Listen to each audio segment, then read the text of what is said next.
নমস্কার বন্ধুরা, আজকের এই ভিডিওটিতে তোমাদের কেন্দ্র সরকারের পক্ষ থেকে বের হওয়া একটা গুরুত্বপূর্ণ চাকরির খবর নিয়ে আলোচনা করব। তো চলো ভিডিওটি শুরু করা যাক। SSC MTS and হাবলদার new vacancy 2024। দেখো এখানে তোমাদের 2024 সালে যে ভ্যাকেন্সিটা আসতে চলেছে, টোটাল ভ্যাকেন্সি তোমাদের কিন্তু 35,000-এর কাছাকাছি আসতে পারে। টোটাল ভ্যাকেন্সি তোমাদের কিন্তু 35,000-এর কাছাকাছি তোমাদের কিন্তু ভ্যাকেন্সিটা আসতে চলেছে। তো অবশ্যই তোমরা কিন্তু হাতছাড়া করো না। তো এবার দেখে নাও তোমাদের এলিজিবিলিটি ক্রাইটেরিয়া কী রয়েছে, আবেদন কিভাবে করতে হবে এবং এক্সাম প্যাটার্ন এবং সিলেবাস কী রয়েছে, সিলেকশন প্রসেস কী রয়েছে, এক্সাম সেন্টার কোথায় রয়েছে এবং লাস্ট ডেট অ্যাপ্লাইয়ের যে লাস্ট ডেট কবে রয়েছে। তো এগুলো প্রত্যেকটি বিষয় জানার জন্য অবশ্যই ভিডিওটাকে শুরু থেকে শেষ পর্যন্ত দেখবে, অবশ্যই জানতে পারবে। তো চলো ভিডিওটা শুরু করা যাক। তো দেখো না, তোমাদের সবার প্রথম যে পোস্টে নিয়োগ করা হচ্ছে সেটা হচ্ছে দুটো পোস্টে নিয়োগ করা হচ্ছে। পোস্টের নাম হচ্ছে এসএসসি এমটিএসের যে তোমাদের নিয়োগ করা হচ্ছে, এসএসসি এমটিএস একটা পোস্ট আর একটা হচ্ছে হাবলদার একটা পোস্ট। যারা এমটিএস পদের জন্য আবেদন করবে তাদের কোয়ালিফিকেশনটা কী রাখা হয়েছে, যারা হাবলদার পদের জন্য আবেদন করবে তাদের কোয়ালিফিকেশনটা কী রাখা হয়েছে, তো এটা আলোচনা করি। দেখে নাও, যারা এমটিএস পদের জন্য আবেদন করবে তাদের সিলেকশন প্রসেসটা কেমন রয়েছে। এসএসসি এমটিএস পদে যারা আবেদন করবে তাদের সিলেকশন প্রসেসটা কেমন রয়েছে। প্রথমে সিবিটি এক্সাম হবে, একটাই এক্সাম নেওয়া হবে, তারপরে জয়েনিং জব, ডাইরেক্ট কিন্তু জব পেয়ে যাবে। কোনো রকম তোমাদের ইন্টারভিউ নেওয়া হচ্ছে না, শুধু সিবিটি এক্সাম হবে। সিবিটি এক্সাম হবে, তারপর জয়েনিং জবস। আর যারা এসএসসি হাবলদার পদে আবেদন করবে তাদের কীরকম সিলেকশন প্রসেসটা রয়েছে। প্রথমে সিবিটি এক্সাম হবে, সিবিটির ফুল ফর্ম হচ্ছে কম্পিউটার বেসড টেস্ট। তারপরে পিইটি পরীক্ষা হবে, পিইটির ফুল ফর্ম হচ্ছে ফিজিক্যাল ইপিটিএনসি টেস্ট। আর পিএসটির ফুল ফর্ম হচ্ছে physical standard test. Joining jobs. তো তোমাদের কয়টি ধাপে হাবলদারের জন্য তোমাদের এই সিলেকশন প্রসেস হচ্ছে সিবিটি এক্সাম, তারপর শারীরিক দক্ষতা পরিমাপ, দৌড়াদৌড়ি হবে, তারপরে তোমাদের মেডিকেল টেস্ট হবে, তারপর জয়েনিং জবস। কোনো রকমে তোমাদের ইন্টারভিউ নেওয়া হচ্ছে না। ওকে, এবার যারা এসএসসি এমটিএস এবং হাবলদার পদের জন্য কি কি এজ লিমিটটা রাখা হয়েছে দেখে নাও।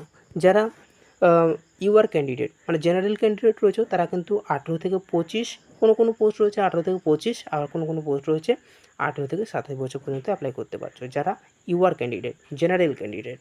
আর যারা ওবিসি রয়েছে তারা কিন্তু 3 বছরে ছাড় পেয়ে যাচ্ছ, তারা কিন্তু 18 থেকে 30 বছর পর্যন্ত অ্যাপ্লাই করতে পারছো, 18 থেকে 30। আর কোনো পোস্ট রয়েছে 18 থেকে 28 পর্যন্ত অ্যাপ্লাই করতে পারছো ওবিসিরা। আর যারা এসসি এসটি রয়েছে তারা কিন্তু 5 বছরে ছাড় পেয়ে যাচ্ছ, তোমরা কিন্তু 32 বছর পর্যন্ত অ্যাপ্লাই করতে পারছো, 18 থেকে 32 বছর পর্যন্ত অ্যাপ্লাই করতে পারছো। আর কিছু পোস্ট রয়েছে 18 থেকে তোমরা 30 বছর পর্যন্ত অ্যাপ্লাই করতে পারছো, যারা এসসি এসটি রয়েছে। এবং এখানে ছেলে মেয়ে প্রত্যেকে আবেদন করতে পারছো, এলিজিবল রয়েছে। এবং এডুকেশনাল কোয়ালিফিকেশন রাখা হয়েছে। যারা এসএসসি এমটিএস এবং হাবলদার পদে আবেদন করবে ন্যূনতম তোমাদের কিন্তু মাধ্যমিক পাস রাখা হয়েছে। ওকে, এবার তোমাদের এক্সাম সিবিটি এক্সামটা তোমাদের কীরকম ধরনের হবে, সিবিটি এক্সাম কোন অধ্যায় থেকে তোমাদের কত নম্বর আসতে পারে এবং সেখানে তোমাদের কোন কোন বিষয়গুলো থাকছে, কোন বিষয় থেকে তোমাদের প্রশ্নগুলো আসতে পারে। তো প্রত্যেকটি বিষয় নিয়ে আলোচনা করব, ভিডিওটা শুরু থেকে শেষ পর্যন্ত দেখো। এখানে তোমাদের সিবিটি এক্সামটা দেখে নাও। সিজন 1 তোমাদের দুটো ধাপে পরীক্ষা নেওয়া হবে, একদিনই পরীক্ষা নেওয়া হবে। আর এইগুলো কোশ্চেন টাইপ হবে, তোমাদের কিন্তু এমসিকিউ টাইপের প্রশ্ন থাকবে এবং অঙ্ক থেকে মানে পাটিগণিত থেকে তোমাদের 20টি প্রশ্ন থাকছে, নম্বর থাকছে তোমাদের 60 নম্বর। ঠিক আছে, রিজনিং থেকে তোমাদের 20টি প্রশ্ন থাকছে, নম্বর থাকছে 60 নম্বর। তাহলে তোমাদের একটা প্রশ্নের মান থাকছে 3 নম্বর করে। তাহলে টোটাল তোমাদের প্রথম ধাপে যে পরীক্ষাটা হচ্ছে সেটা হচ্ছে 40টা প্রশ্ন থাকবে, 120 নম্বর। ঠিক আছে, 3 নম্বর করে। এখানে কিন্তু কোনো রকমই এই যে পাটিগণিত এবং রিজনিংয়ে কোনো রকমে তোমাদের নেগেটিভ মার্কিং নেই। এই প্রথমে তোমাদের কিন্তু কম্পিউটারে বেস্ট টেস্ট মানে কম্পিউটার এক্সাম দিতে হবে, শুধু খালি মাউসটা দিয়ে ক্লিক করতে হবে। ওকে, এখানে তোমাদের কিন্তু কোনো রকমে এই ম্যাথামেটিক্স অ্যাবিলিটি আর হচ্ছে রিজনিংয়ে তোমাদের কোনো রকমের নেগেটিভ মার্কিং নেই। 120 নম্বরের মধ্যে তোমাদের এক্সামটা হবে। তারপর সেকেন্ড ধাপে 45 মিনিট সময় থাকছে, তোমাদের 45 মিনিট সময় দেওয়া থাকবে। তারপরে সিবিটি মানে যেটা হচ্ছে সিবিটি এক্সামে সিজন 2টা জেনারেল অ্যাওয়ারনেস এবং ইংলিশ ল্যাঙ্গুয়েজ। তো জেনারেল অ্যাওয়ারনেস এবং ইংরেজি থেকে তোমাদের কিন্তু 25টা প্রশ্ন মানে থাকছে জেনারেল নলেজ থেকে, এবং ইংরেজি থেকে 25টা প্রশ্ন। টোটাল কিন্তু তোমাদের 50টা প্রশ্ন থাকছে এবং তিন নম্বর করে 75 নাম্বার। এইখানে জেনারেল অ্যাওয়ারনেস থেকে 55 নাম্বার থাকবে। তারপর হচ্ছে ইংরেজি থেকে তোমাদের 75 নাম্বার। টোটাল কিন্তু 150 নাম্বারে তোমাদের পরীক্ষা হচ্ছে সিজন 2টা। তো এখানে এই সিজন 1টা তোমাদের কিন্তু কোয়ালিফাই করার জন্য, জাস্ট এটা কিন্তু কোয়ালিফাই করার জন্য এই নম্বরের উপর ভিত্তি করে মানে সিজন 2 এর উপর ভিত্তি করে তোমাদের কিন্তু নিয়োগ করা হবে এবং কোনো রকম তোমাদের কিন্তু ইন্টারভিউ নেওয়া হচ্ছে না। এখানে সিবিটি এক্সাম হচ্ছে, ডাইরেক্ট কিন্তু সিলেকশন হয়ে যাচ্ছে এবং 45 মিনিট থাকছে টোটাল। এই দুটো মিলে টোটাল তোমাদের কিন্তু 90 মিনিট সময় থাকছে, 90 মিনিট, অর্থাৎ তোমাদের কিন্তু 1.5 ঘন্টা পরীক্ষা হচ্ছে। ওকে, একদিনই পরীক্ষা হবে, সিবিটি এক্সাম হবে। ওকে, এবং এমসিকিউ টাইপ প্রশ্ন থাকবে। সিজন 1-এ কোনো রকমের নেগেটিভ মার্কিং নেই, এখনই বললাম যে এটা নেগেটিভ মার্কিং নেই, কিন্তু সিজন 2-এ তোমাদের কিন্তু নেগেটিভ মার্কিং রয়েছে।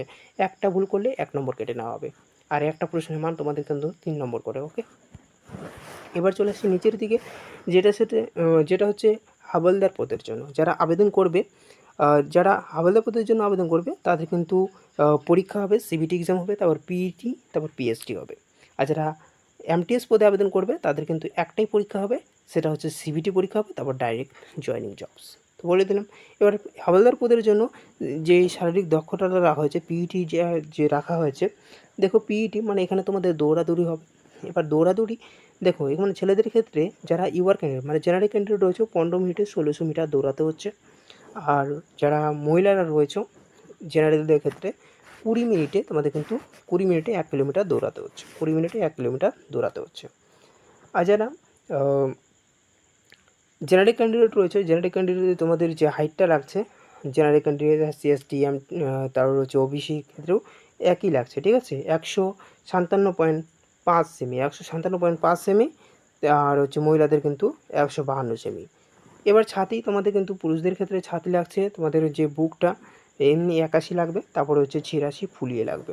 এবার কোনো রকমে মহিলাদের ক্ষেত্রে কোনো ছাতি টাতি লাগছে না, কিন্তু ওজন ছেলেদের ক্ষেত্রে কিন্তু ওজন লাগছে না, মেয়েদের ক্ষেত্রে 48 কেজি হতে হবে। ওকে, এবার চলে আসি তোমাদের অঙ্ক থেকে যে বিষয়গুলো থাকছে সেটা হচ্ছে নাম্বার সিস্টেম, লসাগু গসাগু, তারপরে হচ্ছে দশমিক ভগ্নাংশ, একক সম্পর্ক, শতকরা, তারপরে হচ্ছে অনুপাত সমানুপাত, তারপরে হচ্ছে সময় কার্য, গড়, সরল সুদ, লাভ ক্ষতি, সময় দূরত্ব, বর্গমূল, গ্রাফস অ্যান্ড ডাটা।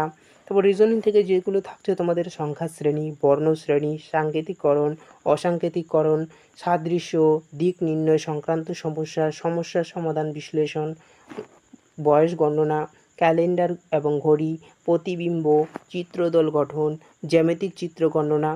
এবার তোমাদের জেনারেল অ্যাওয়ারনেস থেকে যে বিষয়গুলো থাকছে সোশ্যাল স্ট্র্যাটেজি, ইতিহাস, ভূগোল, শিল্প ও সংস্কৃত, অর্থনীতি, জেনারেল সায়েন্স এবং পরিবেশবিদ্যা 10ম শ্রেণীর মতোই ঠিক আছে। এবার চলে আসি ইংরেজি থেকে যে বিষয়গুলো থাকছে ভোকাবুলারি, গ্রামার, সেন্টেন্স স্ট্রাকচার, সিনোনমি, অ্যান্টোনমি এবং কম্প্রেশন, এগুলো তোমাদের কিন্তু বিষয়গুলো থাকছে। তো আজকে এই পর্যন্ত ভিডিওটি যদি ভালো থাকে ভিডিওটিকে অবশ্যই লাইক করে দেবে, চ্যানেলে নতুন হতে থাকলে চ্যানেলটিকে অবশ্যই সাবস্ক্রাইব করে রাখবে। থ্যাংক ইউ, ধন্যবাদ, জয় হিন্দ।